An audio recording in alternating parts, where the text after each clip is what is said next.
Okay.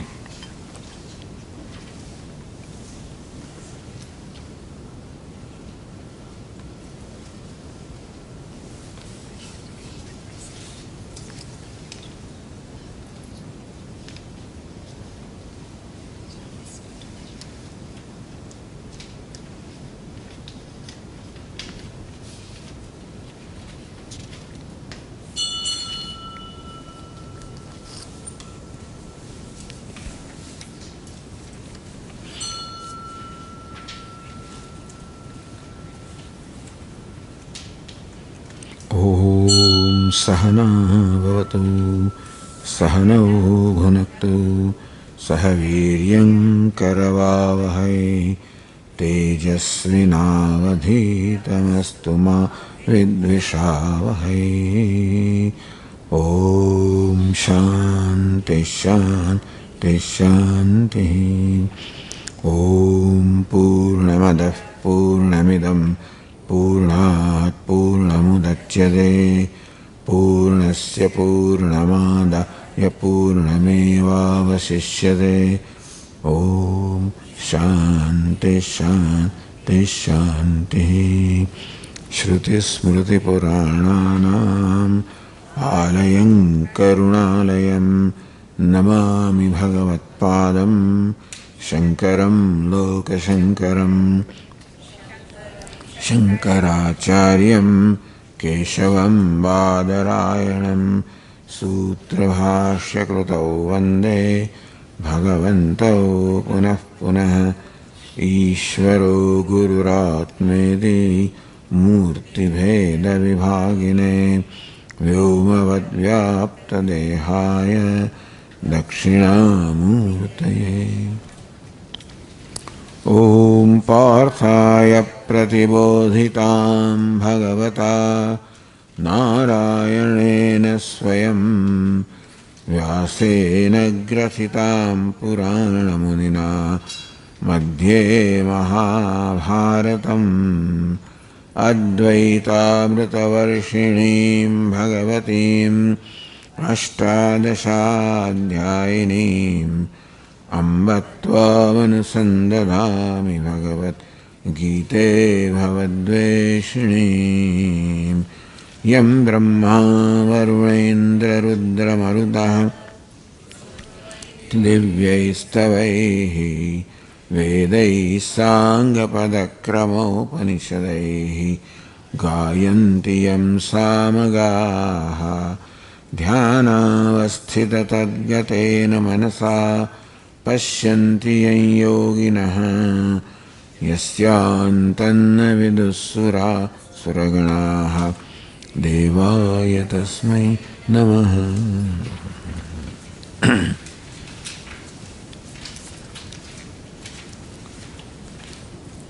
In these sessions, we are reviewing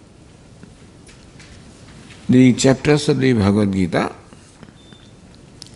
In the last few sessions, we reviewed the third chapter of the Gita, which we completed. Now we will review the fourth chapter of the Bhagavad Gita. What is meant is, we will take important topics of the fourth chapter, so that you have the idea of what Lord Krishna teaches in the fourth chapter of the Gita. The discussion begins with what is called avatara. Avatara means incarnation. In the introduction of the text of Bhagavad Gita, the great Shankaracharya is also called Bhashyakara, the commentator on the Bhagavad Gita. He asks this question, who is the teacher of the Bhagavad Gita? Well, Lord Krishna is the teacher of Bhagavad Gita. But who is he? Because where the teaching is coming from is very important. Because if that is an authentic source, then we will have the Shraddha, the trust in the words of the teacher. We will also receive the teaching with bhakti, devotion, reverence, and thus we will have the right attitudes while listening to the teaching. That attitude is very important. In Vedanta, the Shraddha and Bhakti, Shraddha, the implicit trust, and Bhakti is the devotion, reverence for the teacher. These are considered very important for the student, because then the teaching will have the right impact upon the listener. The student listens with a certain attitude, which attitude is called Shraddha, the trust, and Bhakti, devotion. Then the teaching is received without resistance, in a very positive attitude, and the teaching becomes clear to the listener, to the student. In order for that to happen, Shankaracharya asks this question: who is the teacher of the Bhagavad Gita? We know it's all Lord Krishna. Who is Lord Krishna? So, Shankaracharya Bhashyakar also we call him, says that Bhagavan, when he created this universe, he created also the vyavastha, the setup, so that the universe functions smoothly. And in the universe and the world, there are two basic spiritual pursuits: worship of Lord. One is through the karma, the duty that one performs, the day-to-day activity that we perform can become the means of worshipping the Lord. You perform your daily duties. If they are done the right attitude, that itself becomes the worship of the Lord. And that creates in us the maturity. When a desire to know arises, first is the worship of the Lord, and that worship creates in us the desire to know the Lord. The desire for knowledge has to arise when the mind becomes mature by the spirit of worshipping the Lord. Therefore, these two stages of the spiritual pursuits are taught in the Bhagavad Gita. First stage is the spirit of worship through one's actions. Bhagavad Gita takes up our day-to-day life itself, and how can we transform our day-to-day life into a life of worship of the Lord. That worship does not mean that you have to renounce, you have to go to forest, you have to do any basic change in your lifestyle.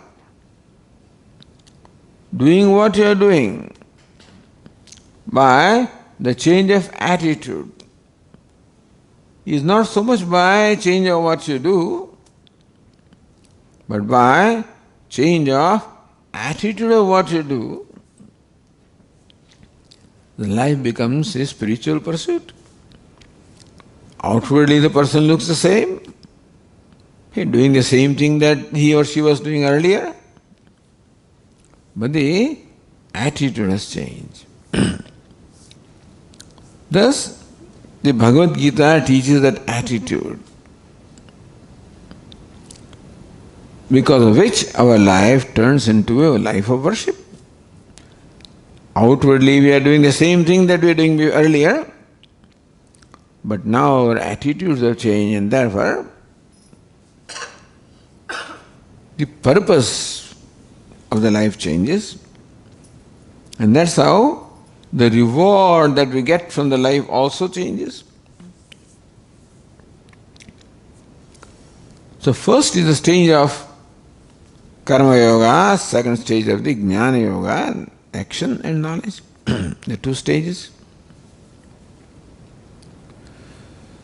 So asking this question, who is this teacher of Lord of the Bhagavad Gita? Says Shankaracharya, that Bhagavan or Ishvara, having created the universe, also creates the vyavastha, the setup so that it should function smoothly.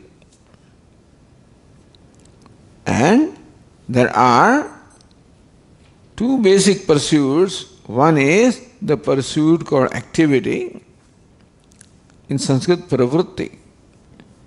Second is the life of activity and life of contemplation.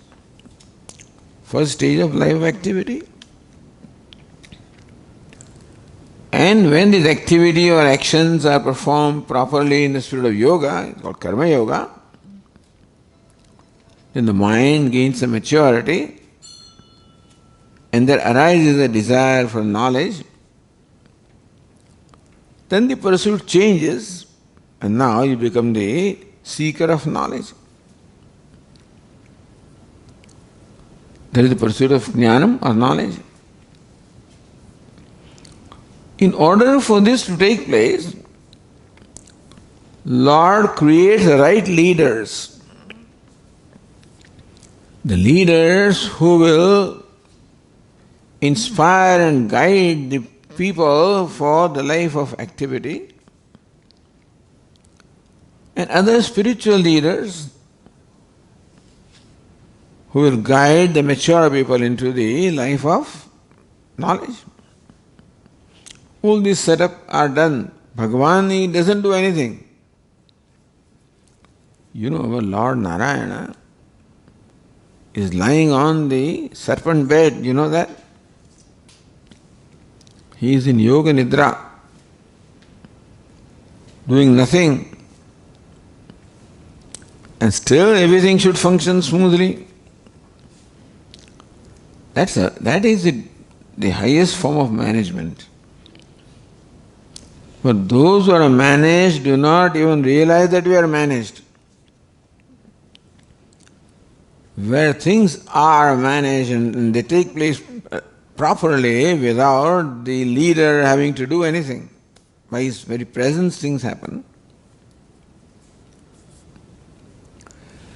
Now and then something happens in that smooth functioning. When people function on the basis of righteousness, dharma, then prosperity comes. Dharma or punya karma gives you prosperity. Prosperity means you get what you want. And when things are easily available, then it is likely that the pleasure, the comfort and pleasure become more important in life. It's likely that life may become the life of indulgence and people may slowly cross the boundaries. Because when we are controlled by our mind, controlled by the desires, controlled by impulses of pleasure and enjoyment, then slowly we lose control over ourselves and are controlled by the temptations, by the impulses. So that is how slowly the boundaries are violated. Oh, a little, one more masala dosa, one more rasgulla, one more of this. So one more. And that's how slowly the self-control becomes loose. We start being controlled by the impulses of pleasure. And that's how the dharma, slowly the righteousness, the life of righteousness, the boundaries, they slowly get violated. And adharma increases. You can see where we have a lot of prosperity. Like heaven we have here, what you got is all available. And as much as you want is available.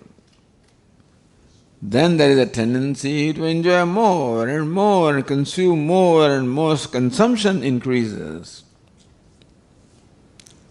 As consumption increases, the contribution decreases, the dharma decreases, the adharma increases.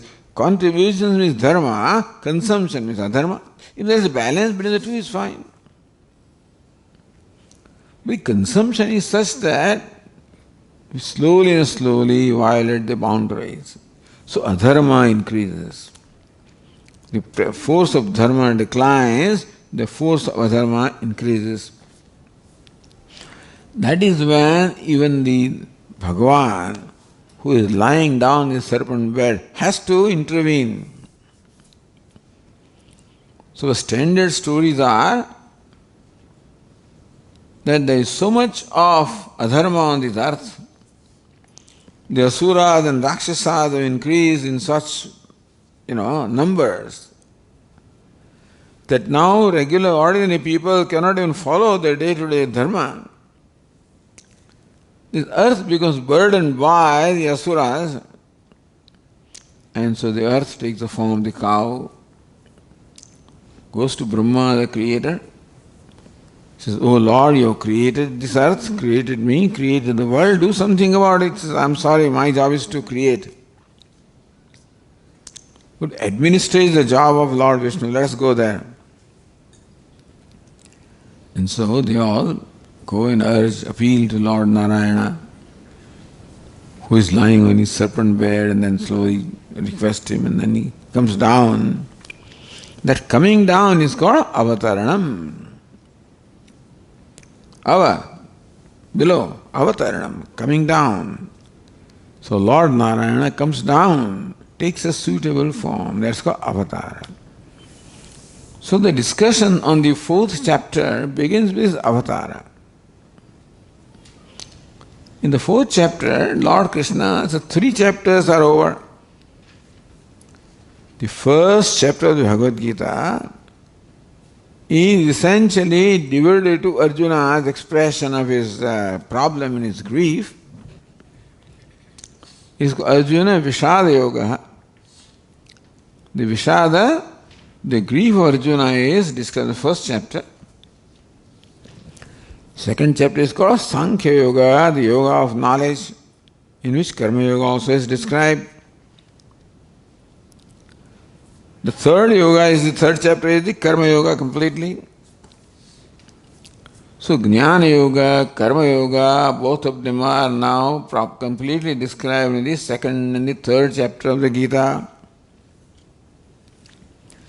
So Lord Krishna thinks that he has completed his teaching. And then says to Arjuna, Imam vivasvate yogam proktvanaham avyam vyasvan manave praha manurikshvakave bravid evam parampara prapta imam rajarshayo viduhu sakalene hamata yogo nastah parandava sayavayam mayate yoga. Hey Arjuna, in the beginning of the creation, I imparted this knowledge to Vivasvan, who imparted to his son Manu, who imparted to his son Ikshvaku, and that's how the knowledge has been coming down to us. But in course of time, this whole succession of the teacher and the disciples, because The teachers did not find the qualified disciples, and therefore the succession of the teachers and departures got broken down. And a time came when this knowledge was not available to people because there were no qualified teachers. So that is when Lord Krishna says, when I found this, that is when I imparted this knowledge to you, Arjuna, finding you the very qualified person who will receive this teaching, and I know that you are a strong, powerful person, therefore through you the knowledge will find its outlet to write to other places. So Lord Krishna says that this teaching that I imparted to you today is the teaching I imparted to Vivaswan. Vivaswan is Lord's son, the very first one. In the beginning of creation, I imparted the same teaching to Vivaswan, who gave it to his son Manu, and then the Ikshvaku, and that's how it's been coming down to us. And here, understand that the very same yoga, the very same knowledge is imparted to you today. The knowledge that I imparted in the beginning of creation, so long ago, the same knowledge I have imparted to you today. What knowledge I imparted to Vivaswan, to Hiranyagarbha, to son, is the knowledge that I have imparted to you today. So Arjuna is quite amazed. And Arjuna has no problem with what Lord Krishna says. But Arjuna thinks that when other people will hear this, that Lord Krishna claiming that the teaching that I imparted to Vivaswan in the beginning of creation, which was thousands of years ago, is a teaching that I am imparting to you today. So people will question. You were at that time, and you are now also. You follow? Thousands of years ago, in the beginning of creation, Lord, I imparted, and that same I am imparting to you today, but then, oh Lord, we know that you were born recently. Aparam bhavato janma, param janma vivasvatah. Lord Krishna, we are every year celebrating Janmashtami. So we know you were born on a given day, and there was certainly, it's not through this body that you could have imparted the knowledge to Vivaswan thousands and thousands of years ago. Aparam bhavato janma, param janma vivasvatah. Vivaswan was born so much earlier, and you are born only recently. Katham etad vijaniyam tvado proktavaniti. How should I understand that it was you who imparted knowledge then, is the one imparting knowledge to? How should I understand that? Arjuna doesn't question Lord Krishna. How can it be? He doesn't say, how should I understand? See the way the statement is made, we will say, how can it be? We can say, hey, he can't be. I don't believe that. I don't believe that you are the one who imparted. That's not the way you communicate. That's not the way you approach.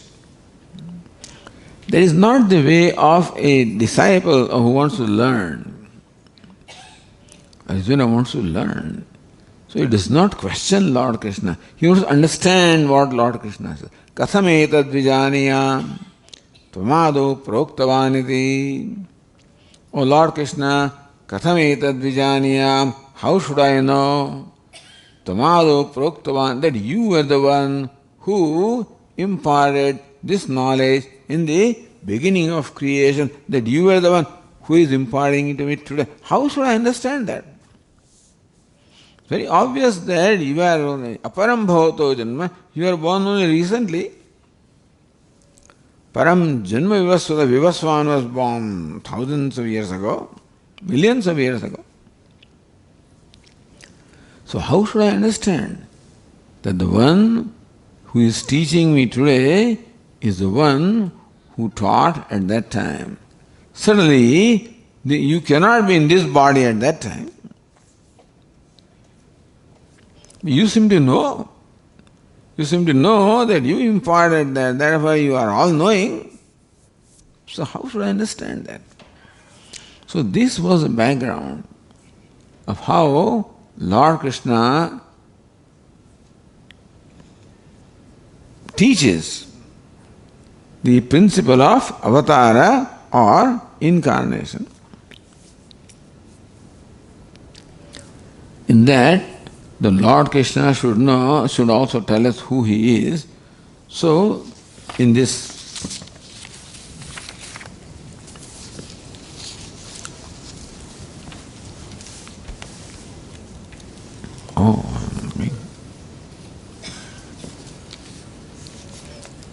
in the handout, on the page number 1,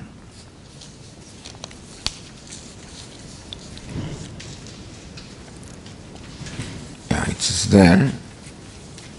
In case you don't have the handout, then you can see on the screen. So let me read the part of the verse, and you please try to repeat after me. Shri Bhagavan Uvacha Ajopi Sannavyayatma Bhutanam Ishvaropi San Prakritim Swamadhisthaya Sambhavamyatma Mayaya.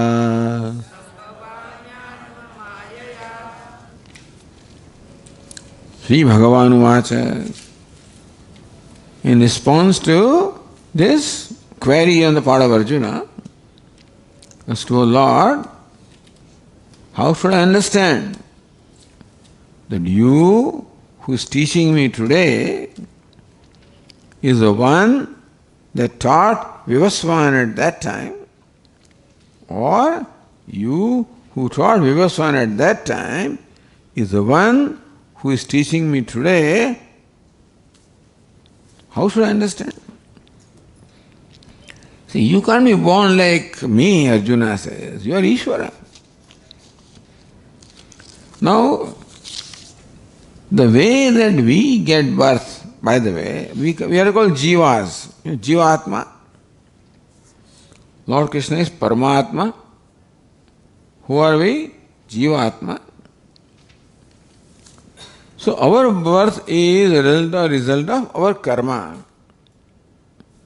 This body that I have is the result of the karma, the actions that I would have performed in the past births. And I don't have the freedom to decide what body I will have. I don't have freedom to decide where I will be born, meaning that I as Jivatma do not have the freedom to decide where I will be born, in what embodiment I will be born. All of that is determined by my karma. It's my karma that determines to which parents I will be born, what will the nature of my body, what will be the nature of my life. All of it is basically determined by karma. And that is why each one of us is different from others. Because each one has a different history. I have my own history of karma. And that determines what I am now. You have your own history, and that determines what you are. So this law of karma, called law of cause and effect, explains why there is diversity and variety in life. Why you are what you are, why I am what I am, why she is what she is all determined by the karma, the actions that we may have performed in the past, because the present is the product of the past.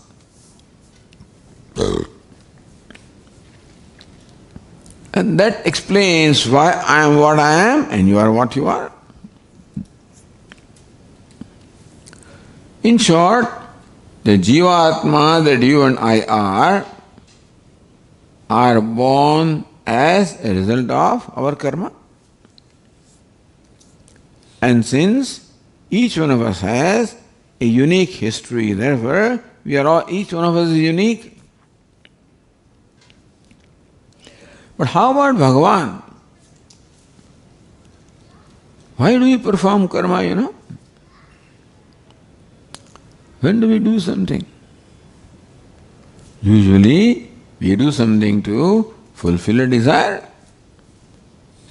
When there arises a desire in my mind, that is when we perform an action to fulfill that desire. Usually, an action is performed in response to a desire.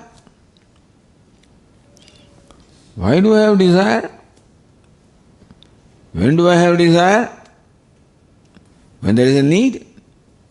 A desire is for fulfilling a need. When I find that I need something, then there is a desire to fulfill that need, then I perform an action. So action is generally a response to a desire in my mind, and desire is in response to a need within me. Why is there a need? Because I want something. I'm wanting, lacking. That's why there is a need. Therefore there is desire, therefore karma. So this is the usual setup. Would Bhagavan perform a karma? Bhagavan is Ishvara. Would he perform? He doesn't have any needs. He is called Bhagavan because he is all fulfilled. He is totally complete. He is limitless in every way. Who? Ishvara. Therefore, Ishvara or Bhagavan or God cannot have any need. Therefore, he cannot have any desire. Therefore, he could not have performed any karma to fulfill desire. So he has no history like you and I. So question is, how can Bhagavan take birth? For you and I, it is understandable that we take birth as a result of the karma. The karma was the result of a desire. The desire was the result of my need. And my need was the result of my ignorance. So we are ignorant, therefore needy, therefore desirous, perform actions, and that's how the life goes on. But Bhagavan is not ignorant. He is all knowledge. And he is all complete. He is no desire. And therefore, he could not possibly perform karma like you and I do as a result of the desires. And we are born because of the karma. Bhagavan doesn't have that karma, desire from that karma. So he cannot have birth. So now question is, how does Ishvara, how does he have birth? See, if you understand what I am trying to say here, we are talking about the incarnation. See, the word incarnation, unfortunately, is used for rebirth, but incarnation, a technical word, used only for Ishvara. These days, when they talk of rebirth, they call it incarnation. We got incarnated. We don't get incarnated, we get born. So ours is called birth, rebirth. Incarnation technically is only for the Lord. He gets incarnated. Now, if you understand what I am saying, that on the part of Bhagavan or Ishvara, there is no reason for him to be born because there is nothing to accomplish, nothing to desire. We are born to fulfill our desires. Ishvara, you see in the 8th chapter, Lord Krishna says, at the time of birth, whatever the last desire, that is what will determine what our next birth will be. Meaning that we are born to fulfill variety of desires. Bhagavan does not have desire. There was no justification of birth. So that is why is he born? How can he be born? What kind of body? This body is there because of my karma. He doesn't have karma, so what body will he have? I am born because of my desires. He has no desires. So how do you explain the birth of Ishvara? So that is what the verse that we just read here.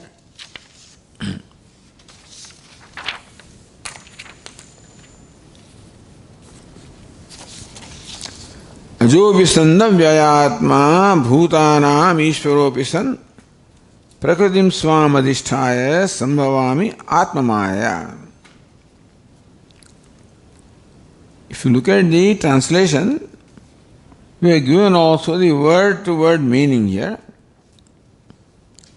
So says Sri Bhagavan Uvacha, the Lord said, Api apiyasan ajopisan, even though I am birthless. Bhagavan is what? Birthless. Avyayatma, undecaying by nature. Bhutanam, Ishvara, I am the natural ruler of all the beings. So first line of the verse states the reason why the birth of the Lord, like birth of you and I cannot be. The reason why we are born is because we are ruled by karma. What body, where was I born, when was I born, what body I had, all of that was determined by my karma. Which karma? Karma that I performed to fulfill my desires. Why did I have desires? Because I was incomplete. Why was I incomplete? Because I was ignorant. So ignorance creates and incompleteness, creates desire, creates karma and creates the result. Bhagavan is not ignorant. He is the embodiment of knowledge. He is no incompleteness and therefore no desire prompted karma. And so that is what Lord Krishna says. So in the first line of this verse, Lord Krishna says how the birth in a conventional sense is not possible in his case. Ajopisanna, I am birthless. The birthless cannot be born, isn't it? Ajaya means birthless. How can birthless be born? Avyayatma, and I am undecaying by nature, is deathless, he cannot die. So we are born and we are going to die. But Bhagavan cannot be born because he is birthless. He cannot die because avyaya or is undecaying. And thirdly, we are all controlled by our karma. We do not have the freedom to decide what the next moment will bring. Otherwise things would have been so nice. All the astrologers would be out of business. If we had what we wanted, then that life would be wonderful, is it not so? Unfortunately, we do not know what will happen next moment. They say even Lord Rama also did not know what was going to happen next morning. Previous evening is told that he is going to he'll be the incarnation as a crown prince, and next morning is told that you have to go to forest. And so you do not know what next morning will bring, next moment will bring. Because we are controlled by the karma. Our karma decides what the next thought will be, what next situation will be,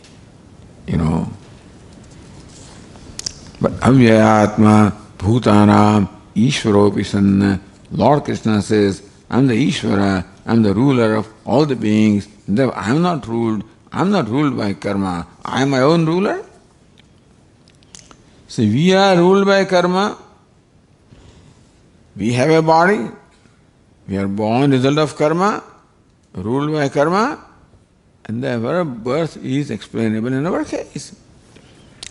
But that kind of conventional birth is not explainable in case of Lord Krishna. So technically speaking, the first line of the verse that we read, Ajo visan, avyayatma visan, bhutanam ishvaro visan, Lord Krishna provides three reasons why there cannot be birth in the traditional or conventional reason, unconventional way. He is birthless, so he can't be born. He is deathless, so he cannot die to be born again. And he is the ruler of all, therefore he cannot be ruled by karma. So first line says, Lord Krishna says, I cannot be born. Then how are you born? Second line says, Prakrutim swamadhisthaya sambhavami atmamaya.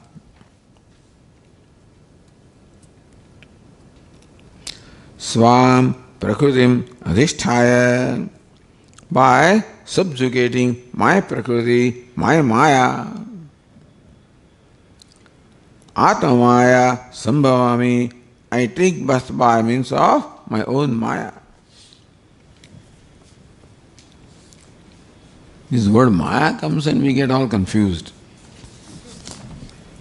These Vedantins, if they have problem explaining something, they'll say maya. And that is how it is. Lord Krishna's was inexplicable. As I said, no conventional reasons are there for him to be born. And still born, therefore, maya alone has to come. Sambhavami atmamaya, sambhavami samyak bhavami. I am born very well, not like this. Even though Lord Krishna is described as born of the womb of Devaki, but the union of Vasudeva and Devaki, that is just the description. It is not that Lord Krishna is the product of a union of mother and father. That he takes a birth like another Jivatma, he shows that. This is called Leela, this is all his Maya, that he creates an appearance of just being an ordinary human being. As though he also is born from the womb of the mother, he also born as a little baby or an infant, he also grows in the conventional manner, and he also goes through a variety of experience. He also cries. Feels thirsty of the milk, and he cries, and he harasses his mother, and all kinds of things he does. As though he is an ordinary little infant. That's all Atma Maya. All of this is simply his Maya, meaning that this is the drama that he is playing. Lord Krishna's life is more like a drama. Meaning, he chooses to play that way. He chooses to take a body as though he has a body. He doesn't have a body like you and I have. That is as though body. So, what is our body? That I am identified with the body. I am the body. If you touch me, touch the body, you are touching me. Body dies, I die. Body is born, I am born. So as far as you and I are concerned, we possess this body. Body is product of karma. And then what happens to body happens to us. The body is born, we are born. Body is growing, we are growing. Body is old, we are old. Body will die, we will die. Do you think this happens to Lord Krishna also? Looks like it. Looks like Lord Krishna also was born and he was also growing. He also became adolescent. Then he also became a young man. Looks like he is going through the same kind of stages. But really speaking, not Atma Maya. It is just appearance that I make to play my role. So Lord comes here to play a variety of roles. Why? To fulfill a certain time. In the next verse he will tell us why does he take incarnation? There is a reason why he of course incarnates, reason why he takes a certain embodiment, reason why he performs variety of actions during that lifespan. But that is all merely an appearance rather than a reality. And therefore these verses are telling us, more we understand Lord Krishna, more we understand our own true nature also, and therefore knowing him becomes also knowing our true self. That we'll see.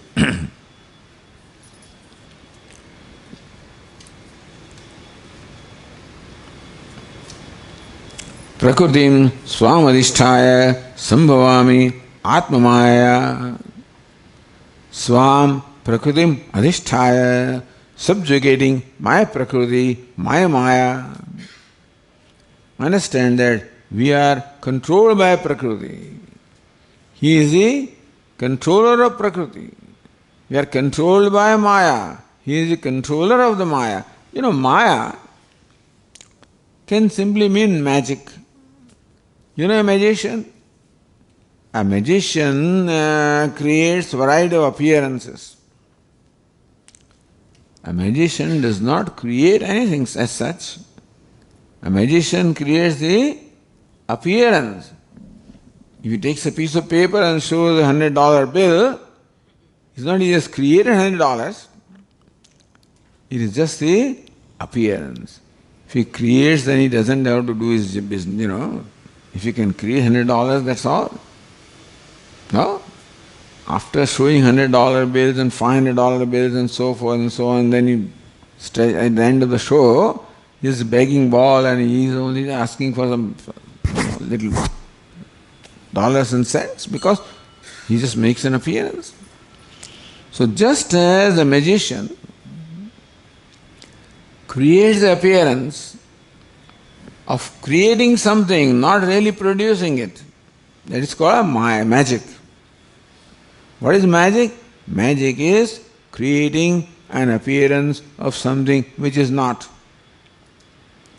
Like showing a $100 bill is creating an appearance of something which is not. This is called Maya. So Maya means magic. What does magic do? Magic creates an appearance of what is not there in reality. Now all of you have seen magic shows where magicians create all kinds of appearances. I was in, I don't know how many years ago I saw the last magic show. But I remember there was water of Ganga, there was one jug. And from there we'll pour water. From beginning to end, 15 times he pours water. And that jug, is always full of water. The water of Ganga.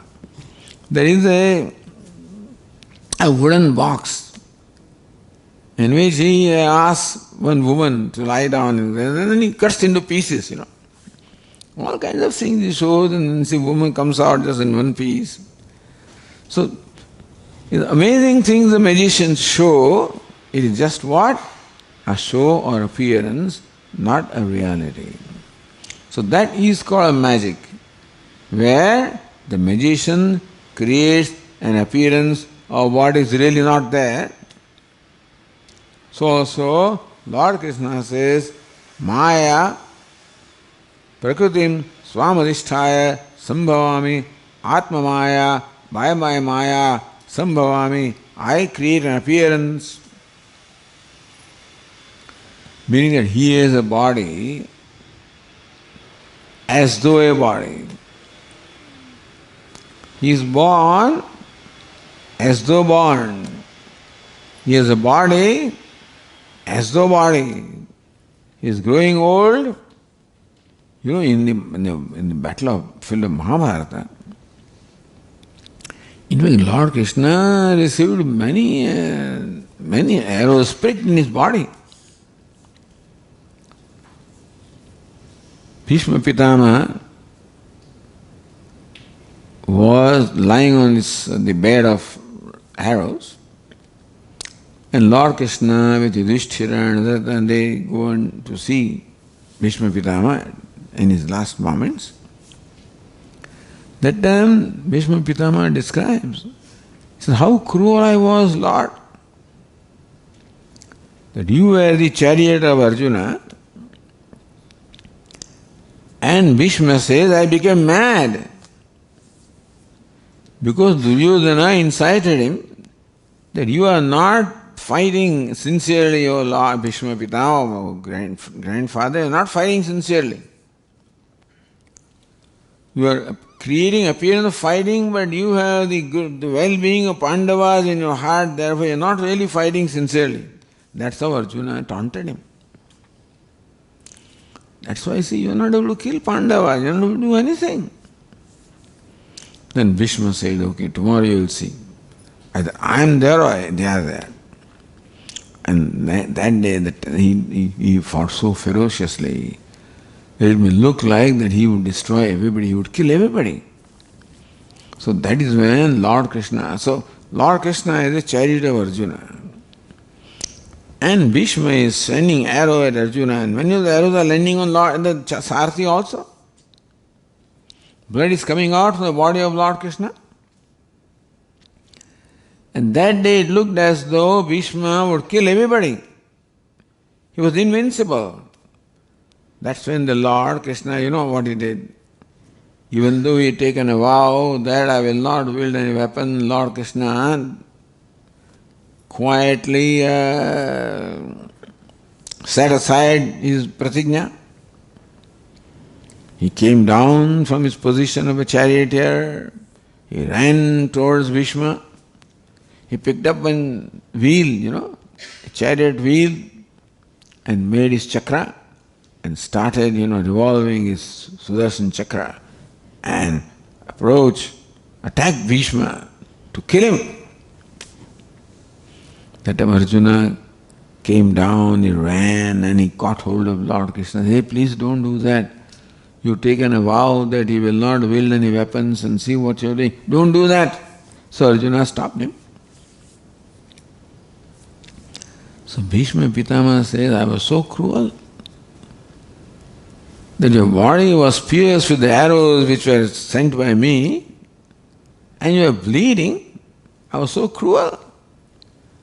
So that is also the kind of part that Lord Krishna plays, as though injured, as though bleeding, as though in pain. It's not as though. Maya. So Atma Maya, by Maya, I play all these various roles so effectively.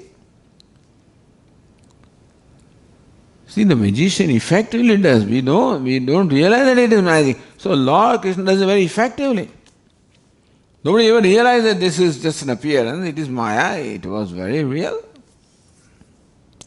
Sometimes we see some nice dramas or plays, and actors are playing so effectively.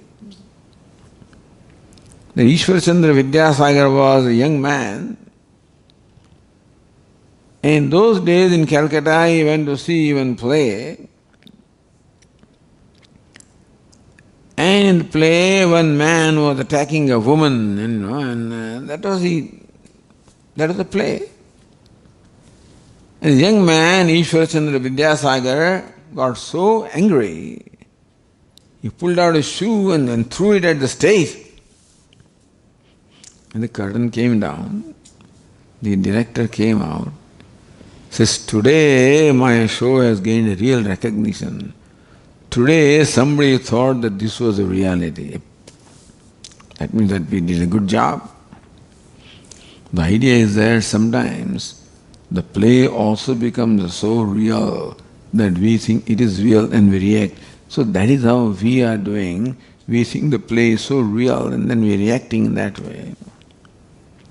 As far as Lord Krishna is concerned, it's all play.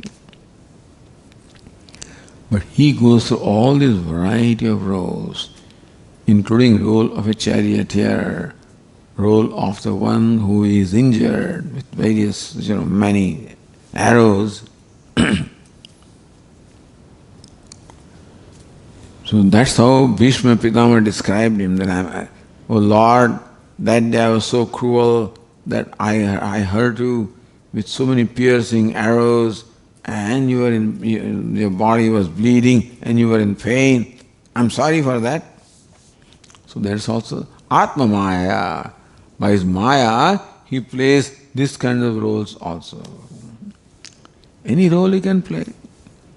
Ranachod is one who escaped, who ran away from the battlefield. Can you imagine Lord of the universe running away from the battlefield? He did that.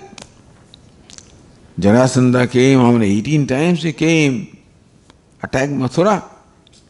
And last time, Lord Krishna escaped from him and of course set up a new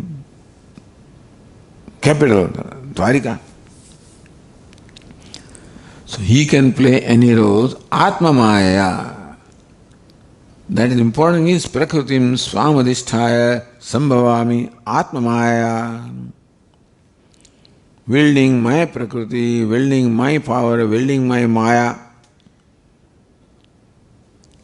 I as though get born, I as though have a body, I as though grow old, I'm as though fighting, I'm as though crying, I'm as though doing all of these things without really doing them.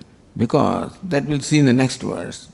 But if he really does it, in that case, he also gets bound by karma. So that's a secret we will discuss in the subsequent verses. The question is, Lord, then when do you take incarnation? So nature of incarnation is described. It is as though taking a body, as though being born, as though growing, as though taking a variety of roles.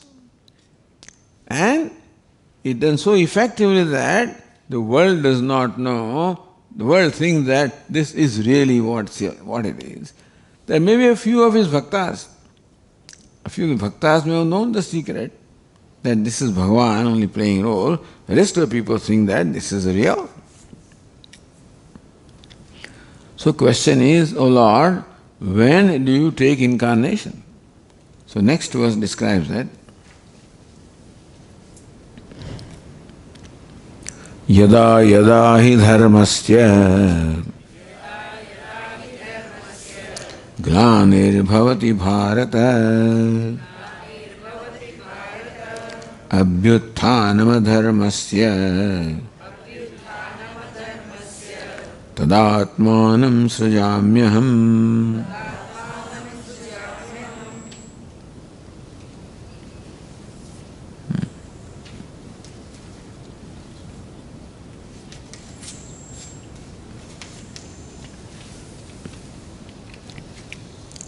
Yada yada hi, whenever, dharmasya glanihi bhavati. Hey Bharata, Arjuna is addressed as Bharata. Bharata, Kula Vamso, Bharata Vamsodbhava, because he is the descendant of Bharata, he is called Bharata. Yada yada hi, dharmasya glanihi bhavati. Glani means decline. Yada yada hi, whenever there is decline of dharma. Abhyutthanam adharmasya abhyuttanam, increase, adharmasya of unrighteousness, dharma and adharma. Tada atmanam sujamyam, at that time I manifest, I as though take the birth. So when does it become necessary for Lord Krishna to take incarnation? For what purpose does it take incarnation? Dharmasya glanihi bhavati. When a dharma or righteousness suffers a decline. As you said, when the society follows dharma, there is prosperity in the society. When there is prosperity, then there are, you get all what you want. When prosperity is there, then what is going to happen also is that there is going to be comfort and luxuries. Well, luxuries are there, going to indulgence in there.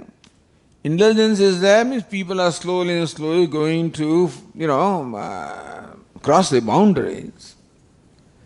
There will be more indulgence. Now, dharma means boundaries. Adharma means crossing the boundary, indulgence. So this principle of dharma is very important principle. Dharma means the universal law.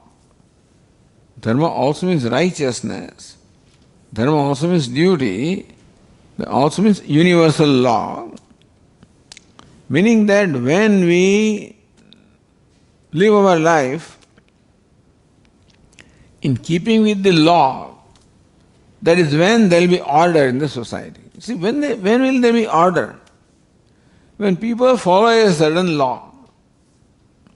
Right now there is an order. All of you are sitting down in your place. That is an order. If somebody is sitting, somebody is standing, somebody is walking, somebody is, doing all kinds of things, then there is no order, then no proper things can take place. So for the society to function systematically, it is necessary that people should follow order, meaning that people should follow basic laws. If the society follows basic laws, then everything will be fine. In the road also, the basic law of the traffic should be followed, then only there is harmony in the traffic. If that is not done, then there is disharmony, then all kinds of accidents happen. So life also can go on smoothly if people follow the law of life. What's the law of life? That's called dharma. So what is this dharma, Swamiji? What is the basic law that you are talking about? The law. What is the basic law that you are talking about? A dharma or basic law, how should I relate to you? And how should you relate to me? The basic law is this. I should relate to you as I relate to myself. Ideally, I should treat you as I treat myself. Very difficult. But that is ideal. Atma upamyena sarvasya samam pashyati Arjuna. Lord Krishna says that when a person interacts with others, he takes himself as the very standard of measuring. Meaning that, how would I have liked to be treated if I was in that position? When you decide, how should I treat this person? Ideally the question should be, if I was in the position of that person, how would I have liked to be treated? Oh Swamiji, I like to be treated kindly, gently, honestly. I like to be told truth, not untruth. I like to be treated kindly, not cruelly. I like to be forgiven, not punished. That's what each one of us wants. So then, try to treat you the way I want to be treated. That becomes a basic dharma. Difficult. That's the basic dharma. So if that dharma, that ideal is followed, then there will be total harmony. If I treat you the way I treat myself, there is total harmony in the society. Everybody will be very happy. There will be heaven in the society. And that's the whole idea. Dharma is meant to create that order, meant to create harmony, so that people are happy and comfortable. When that dharma is not followed, and we'll discuss it a little more, when I become selfish, when my interest becomes more important than your interest, and I sacrifice your interest for the sake of my interest, in that case, I'm likely to do injustice to you. So, justice means dharma, adharma means injustice. So, dharma and adharma. Yada yada hi dharmasya glanirvavati. Here, Arjuna, whenever there is a decline of dharma or righteousness or in the society, tada atmanam sujamyam, that's the time when I take the birth, I take the incarnation. So Lord Krishna explains what are the conditions when the incarnation becomes necessary, and dharma is the basis, and this is what we'll continue our discussion tomorrow as to how the incarnation of Lord becomes necessary, how dharma is so important for us and for human beings, and when that dharma is compromised, how there is a disorder in the society, how there is suffering in there, and how therefore intervention is necessary. So Lord's incarnation is like an intervention to set things right. So we'll continue tomorrow. Om Purnamadah Purnamidam Purnat Purnamudachyate Purnasya Purnamadaya Purnameva Vasishyate. Om Shanti Shanti Shanti. Shankaram Shankaracharyam Keshavam Badarayanam Sutrabhashya Krutau Vande Bhagavantau Punah Punah Ishvaro Gururatmedi Murti Bheda Vibhagine Vyomavad Vyapta Dehaya Dakshinamurtaye Namaha. Om Shanti Shanti Shanti. Shri Gurubhyo Namaha. Hari Om.